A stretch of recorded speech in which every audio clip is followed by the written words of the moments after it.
Welcome to RHI Sociable City Interviews, where we meet with global thought leaders on nightlife and the social economy. Today we are here with Sunil Sharpe, a DJ, music producer, and educator. Well, hello. Great to see you. Great to see you. It's been quite a while. It's almost as if we have this gap in our lives. It's almost like a dream you're waking up from. So I'm glad that you're here, and we're here to just learn a little bit more about you, your background, and also what's happening in Dublin and in Ireland, and the role that you and your peers have played. So why don't we just begin by giving a little bit of history, who you are and how you got to be what you're doing and what it is you do now. Yeah, thanks, Jim. I mean, thanks for having me, and it's good to see you and chat to you again. So I started into music, back in the 90s. I became a DJ probably in the early 2000s, so around the turn of the millennium. I was a DJ before that, albeit a bedroom DJ. But for over 20 years now, I've been DJing in clubs. Would have started in Dublin, then I would have started playing nationwide. And then in the last decade or so, particularly, I've been playing a lot more around Europe and sometimes a little bit further afield. I think in the last decade, particularly, as I've started to get more interested in how other countries manage their nightlife and nighttime economy, it started to push me in new directions in terms of where I want to push our campaign, because our campaign was established back in 2004 originally. It was as an emergency response at the time to try to prevent changes that were coming in, or were being proposed at the time in relation to closing times for nightclubs. We were successful in our efforts at the time when we started in that opening week. In the end, the guards, or the Gardaí, the local police force, who were going to bring that objection to court, actually backed down on that objection. So for us, that was an early win. But that was 2004. We felt that at that stage we had a lot of public support, not only to fend off that challenge in relation to closing times, but to actually go and look for modernized licensing conditions and licensing laws. That was the message that was really kind of shining through within that early stage of our campaign, and on that week as well, is that it wasn't just to prevent these times from changing and going back, it was actually to extend our times. So in the early stages of our campaign, then the first 5 years or so, we pushed really, really hard, but we realized over time that there were other forces pushing back a lot stronger than we could push. And although our campaign didn't stop then, I had to kind of take the kind of accept what was really going on. There was no political will, and as a result, there was no industry will. So it's all about timing with these things, and we are now back as a campaign for almost 4 years now, and it's given us a nice Mark II, and it's arguably been a lot successful than our first incarnation. I remember when I was there, some of your alcohol licensing laws and the whole process of getting the license through the court seemed somewhat archaic, kind of out of date. And that's when I learned that a lot of your laws go back to the Victorian era, obviously, when you had a lot more of a morality associated with alcohol and music and nightclubs. So what were some of what were the three reforms that you were looking to achieve 4 years ago when you revitalized this movement? Well, I mean, there's a few we very complex licensing laws, and like you said, they go way back. I mean, some of them go back to the year 1833. Some of the current laws, the more contentious parts of the legislation with our dance license, that goes back to 1935. And there has been an acknowledgement in the past from the governments that these laws need to be overhauled, but it still hasn't happened. But really, there are a number of licensing changes we need. But if I was to prioritize here, I mean, one of them obviously would be trading hours. A lot of nightclubs really only start doing business if we're just talking solely about nightclubs or late night venues. They only really start doing business at 12 or 1 o'clock, from midnight onwards. And naturally, I think that's changed more and more over the last decade or so. And I think one of the great catalysts for change in relation to that for younger people as well is that they have so much choice now. You know, they can be in another part of Europe in a shorter time than it takes them to get to other parts of the country, you know. So so a lot of people are voting with their feet when it actually comes to where they're going to spend their money and spend their time, you know. So unfortunately, we haven't had a very politically engaged youth when it comes to these matters in the past. That's starting to change a little bit now, but you know, a lot of younger people, they're not going to necessarily get political about it, but the best way they can make their feelings known is to just bypass their local nightlife, and that's what's been happening a lot, you know. So so while the authorities here might still think that it's fair that a nightclub shuts at 2:30 or 3, in certain parts of the country, nightclubs are shutting at 1:30 or 2:00, you know. So in those cases, and right across the country, we want to see an extension to the closing times. We want a more flexible system. We don't believe necessarily that 24-hour licensing is what Ireland is quite ready for. Yes, I do foresee that happening in the future, but I still think that could be some time away. But I do think we would be a step closer to that kind of mindset or outlook when it comes to licensing. Still, as we get closer to the kind of changes we want, we are feeling the resistance a lot more, and we felt it a little bit through COVID as well, in terms of how the government handled and the situation and treated our sector as well. Also in relation to closing times too, because there were curtailments with in relation to new curfews that were fixed at very late notice after our reopening on October 22nd. So extension of opening times we won, but also the costs. That's a big part of that really, it's such a huge burden on venues now that they haven't been able to. They just, back in 2008, they doubled the prices. So we actually have to pay money. It was €220 a night to be able to open late, and that's beyond normal pub hours. When I say late, I still don't consider that to be late, but to open from 12:30 to 2:30 with drinking up time till 3:00, you would have to pay €220 per night. And in 2008, that was doubled by the government. They doubled that to 410. So we want to get rid of those costs. And then we would also like to, as you mentioned, in relation to the district court, we'd like to see more licensing business and licensing matters to be taken care of online as well. We need modernized licensing laws, but we also need a modernized online system for people to apply. Do you see a reform that might lead to almost establishing a separate office that would handle the licensing outside of the court system? It's hard to know at the moment, because from what we know, most councils are not into even handling the licensing commitments that they currently have to manage. You know, one of there's a tender now out for a company or an organization to come in and look after event licensing for Dublin City Council, for instance. You know, so already we're seeing that the council, and probably our biggest council here in Ireland, don't even want to look after licensing in-house. So that would make us wonder how much of an appetite there would be for other types of licensing as well. So we would like if licensing matters were taken care of within the local authority. On the other hand, and we have to, you know, you're always learning in these things, and if you're running an advocacy group or a group that represents the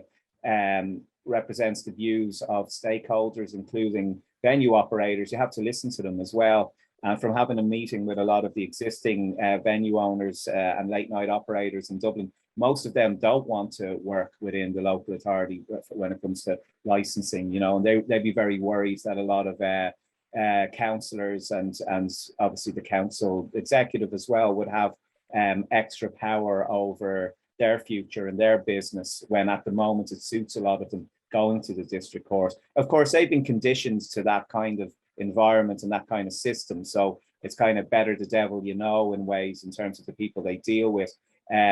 If we had the same kind of system that works in other countries where local authorities may take more of a hands-on role with it, then yes, it could work. But I think the problem here is trust, and there are a lot of operators that wouldn't trust the council to do a good job with some of this stuff. there is an argument though to split us, that some licensing matters could be taken care of by the local authority, others by by revenue, which currently is the case, and then others by the district court. We would believe that your yearly renewal should be done in the district court, but that should be the only appearance that you should have. Switching gears here, now you're a DJ, and obviously throughout the world, the kind of the DJ centric clubs are often the ones first closed and the last to be allowed to open, or if they're opened, not necessarily with the capacity that would generate the same kind of energy that a DJ would create in a very crowded room. And so what's the world of DJs these days? Are many people dropping out and finding something else, or is there still a strong kind of DJ movement, and are they sustaining themselves through this period? Yeah, it's a really good question, Jim. Actually, I mean, I think there are more DJs than ever. I think the amount of DJs that are out there, it's not mirrored by the amount of venues that we need. You know, electronic music is bigger than it's ever been. You know, even just to take Ireland as an example, the highest rate of recorded music, the highest percentage of recorded music now by a long chalk coming from Ireland is electronic music, you know, and I think that's the case in a lot of countries across the world. So, I mean, I think the culture is getting bigger, the community of DJs is only getting bigger. But what I realized, or what I saw, and I think it was a great positive during COVID, is that there are a lot of DJs out there who are also musicians and who have other strings to their bow, who are actually very talented, creative people who have a lot to offer in terms of education. So that's one of the pluses that I saw during the pandemic and continue to see, because obviously some people are coming back to do gigs, but for all intents and purposes, they're kind of part-time for the moment. You know, they don't have their full schedule of events in the way that they might have 2 years ago. So there's a lot of cancellations, a lot of postponements. So even if you see, you know, a schedule in front of you for the next few months, there's a good chance that 25 or to 50% of those gigs could get cancelled, you know. Okay. So for that reason, I think a lot of DJs have been very productive with their time in terms of their production output, but then also in terms of their online content, be it, you know, videos, educational videos particularly. And I think for some DJs as well, they've maybe, it's not that they enjoy being out of work, but they enjoy maybe getting involved in other areas of the arts as well, and maybe collaborating with others and just kind of broadening some of their plans for the future. You know, maybe they also know that they can't fully rely on DJing for the next 10 or 20 years, you know. So it's been a good time to reflect, you know, and I think it's a good time to also think about, you know, do you want this relentless schedule of DJ gigs just to kind of to have this perceived sort of to give out this kind of perceived idea of how busy you are, and therefore to be able to get lots more gigs on the back of that? Because if you're perceived to be busy, then people want to book you. So there's a lot of things that have changed over the last 5 to 10 years, especially with social media, where you have to look busy to stay busy. And there's always been an element of that in music, but I think that's been really heightened with the kind of the advent of social media and the surge of popularity of platforms like Instagram and Facebook and all of these. So there's a lot of pressure on DJs now, but I think for some of the older ones, particularly those who've been in the game for a while, that know that the wheel turns in terms of popularity as well. You can be popular for a few years, then maybe there's a new generation to come through, but then you can be popular again. And I think maybe some of the wisdom of certain DJs is informing them in their own mind and in their own sort of instinct that their time will come back around again if they need to. And now they need to maybe just sort of concentrate on some other things and maybe get productive in other areas that might keep them happy mentally as well, and not just financially. So this COVID has given people a time of reflection and self-examination of what's important in life, and that just being constantly busy may not necessarily be the sign of success. It's the quality of your work rather than just the quantity. Yeah, I think so. I think your output, I think like you know, music lives forever as well. And a lot of DJs are also producers. And a lot of the time, those DJs get into that position from a big track they had out in their productions. And then, like, we've seen this a lot where somebody who was primarily a producer then became a DJ because that's where all the money is. And then all of a sudden they didn't have time to produce anymore, you know? So I think for a lot of DJs, they probably enjoyed that period of just being able to become a sort of a studio rat again, as they say, you know? So yeah, I think for some people they've welcomed that, but at the same time, you want to get back out there and start playing again too. And yeah, there's a little bit of a, you know, it feels weird when you're going back to play again after not having played in so long, you know. And I've got to say, even though I'm back playing about 4 or 5 months, I still don't really feel like I've got into my rhythm, you know, in the way that I would have been 2, 3, 4 years ago. You know, there is a lot of stopping and starting and gigs being cancelled and just getting the feel of it again. You know, I think some DJs are back in the rhythm, but I think there are a lot that aren't as well. So They're still trying to figure things out. So yeah. now, one area that when we were when I worked with you in Dublin was, well, two things. One, that the cost of real estate was going up, that some of the venues were having a difficult time just keeping the doors open because of the cost. But the other thing that we talked about with Jerry, I thought was an innovative idea. And I was just in Bogota speaking at a nightlife conference, and I kind of brought this concept up that, you know, these, and this is kind of Merrick's work in Amsterdam, where they went to the 24/7, but they did it on the outskirts of the city, but required some daytime activity in addition to the nighttime in the venue, the space itself. And we had been talking with Jerry about possibilities of how cities might be able to make available some properties that they have that could be a nightclub, but that during the day could be a training center, not just for DJs, but for sound engineers and lighting engineers and promoters, that you could have a multi-purpose venue that has a daytime function and as well as a nighttime function that could be supported by the city as kind of a cultural contribution. But we talked a little bit about even the saving of a venue that was destined to be lost because of development and a new hotel. So what are things? How are things happening to really work to preserve the value of the night, and then also to recognize that there has to be some other economic ways in which these venues can succeed, including some support from the government? Yeah, I mean, I think it's lots of good points and things to sort of think about there. And definitely we pushed the model of multi-use spaces, you know, spaces that could be used in the morning, in the day, in the evening, and at night. And for that reason as well, there's more of a buy-in, obviously, from locals and from other communities, and they don't consider it to just be this standalone, noisy nightclub either, you know. Our problem a little bit in Dublin, and you know, we sat down with one of the heads of the council about 2.5 years ago as we were starting to lose some of our key venues. I mean, we've lost lots of venues over the last decade and going back further again. But there was one particular venue, the Tivoli, which we lost, and I think that really hurt a lot of people in the city, you know, because it was there a long, many years. It was a special venue to many different communities, young and old, and across many different art forms, you know. It was a real cultural hub in the city, and we lost that.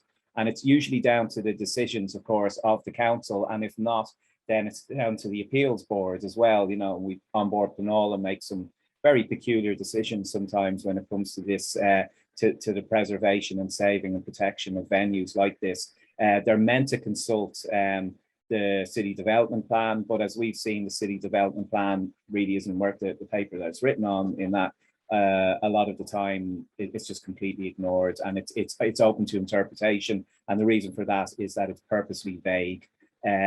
In our view, though, there should have to be a commitment from the first of all, well, we could get to the government in a minute, but from the council to actually provide spaces for cultural activities throughout the day into the night. And that's something that our council here in Dublin is not doing. You know, they've rubber stamped the demolition of so many venues and so many spaces that were being used for nighttime activities and socialization. And they're at a point, I believe, I think most of the city believes, that they really owe the city one in relation to this. Whether or not they're going to build a venue or repurpose a venue, we don't know. There is talk of a temporary venue. Why only temporary, I don't know, that they may create or help to, who knows what they're going to do with it. But for me, the bigger questions here is how are they going to build cultural venues into the new built environment? And one of those reasons would be for developers to be required to include a certain amount of cultural space or cultural venues. We have proposed the idea of a cultural clause that would require developers to have to be guided by certain suggestions and certain choices that will be given to them by the council. Maybe they'd have a good idea themselves. Who knows? A lot of the time, developers don't. They're into building places for profit.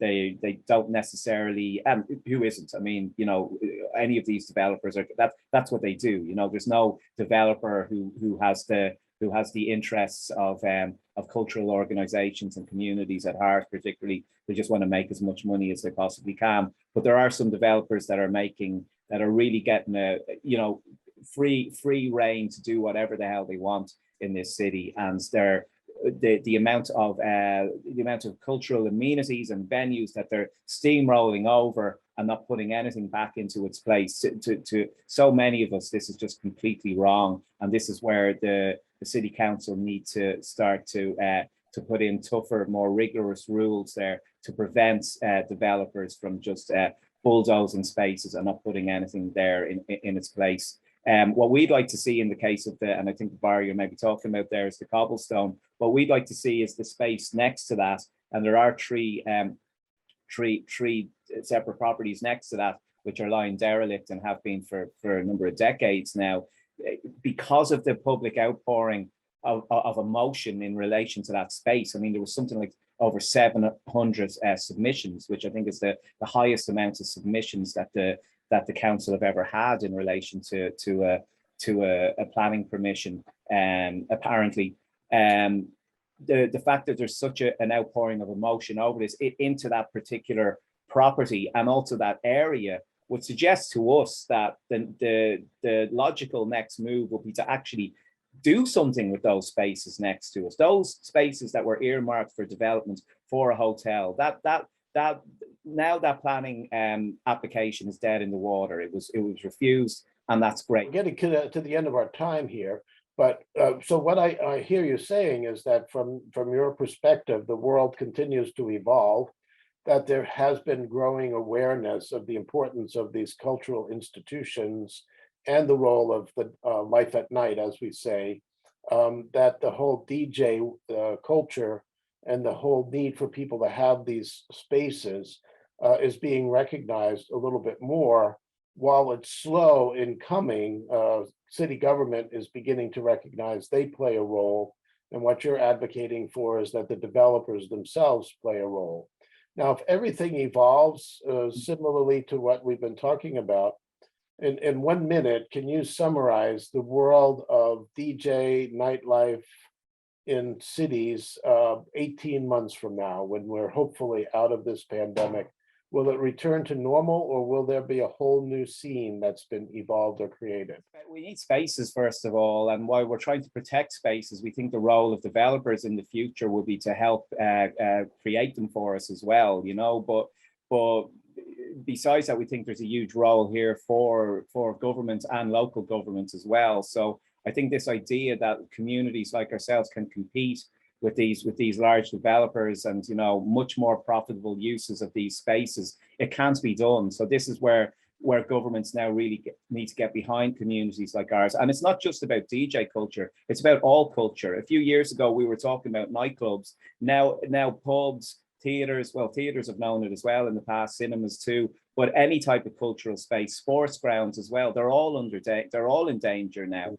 And I think as a wider community, when it comes to leisure, recreation, sports, music, art, everything together, I mean, we're all now in the same position in a lot of ways. So this is why the multi-use model is vital, and this is why we need to be able to think outside of the box and come together and join forces a lot more. And you're seeing a lot of that now, is that these grassroots organizations are liaising with each other more and all realizing that we're on the same side here, you know. So it's going to be a challenge over the next couple of years. We have to preserve spaces, but we need to come up with ways to create more spaces as well, hopefully with the help of councils, our government, and who knows, maybe some developers as well who will be fair about how they want to approach things in the future as well. That's a great vision for the future. We'll come back 18 months from now and we'll listen to this recording and see how accurate you were.